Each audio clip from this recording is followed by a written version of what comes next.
Jagga. Thank you, Deputy Speaker. Well, Queen Elizabeth II lived a life of duty and diligence, and today we pay respect and honour that life.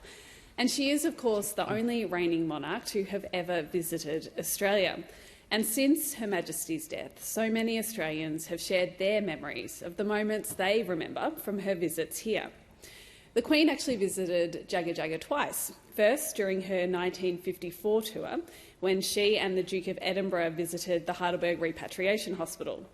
And along the way to get to the hospital, she drove through local streets, and residents and businesses had spent time and money on beautification, and thousands of schoolchildren were organised to line the route. There was apparently some last-minute consternation when it was proposed that instead of driving this route, the Queen catch the train for this section of the journey.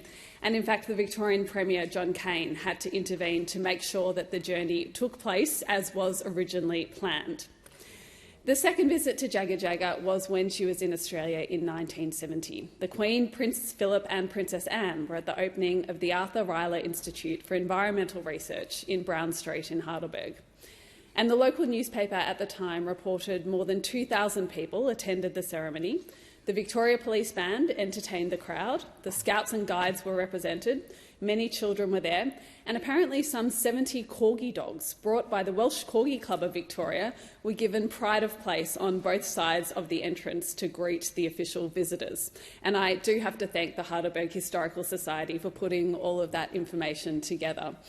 And over the past week, I have really enjoyed following the public comments on the Historical Society's Facebook page about this visit, because there are so many locals who remember that day and who have shared their memories. Many of them were schoolchildren at the time, and there's a repeated theme in the comments of shoes being shined, socks being pulled up, before their parents allowed them to come and stand by the roadside to wave at the royal cars passing by.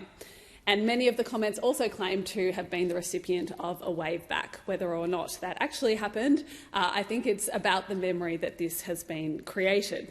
There is a warmth and respect in these comments from those there that demonstrated how all those people felt that sense of occasion that the Queen brought, of being part of a moment in history. Just as today, there is a sense of history in us marking this solemn occasion of the death of the only monarch most of us have known. Of course, history isn't just one story and it isn't just one emotion. And I do want to acknowledge that these are not universal sentiments, and we must find a place in our national conversation for other sentiments as well. Today, we are truly marking the end of an era, the close of the second Elizabethan age. We do so with deep respect and warm regard for Her Majesty's life of service. May she rest in eternal peace.